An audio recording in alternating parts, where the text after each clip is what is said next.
আর তোমার কয়টা হাদিস মুখস্থ আছে? তুমি একদিন হাদিস শোনায় তো আমাদেরকে।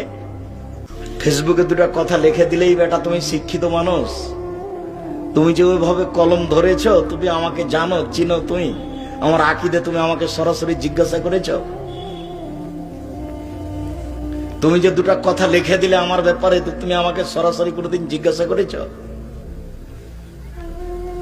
তুমি জাতির সামনে কিছু বলো, এই বেটা তুমি যে ফেসবুকে লিখেছো কিছু বুঝো? তুমি তোমার জ্ঞান কিছু আছে? পশু প্রাণীর পরিচয় দিয়ে কলম ধরো কেন? আমি তো বলছি 90 সাল থেকে নিয়ে এখন পর্যন্ত আমি অপ্রয়োজনীয় বাক্য বলিনি।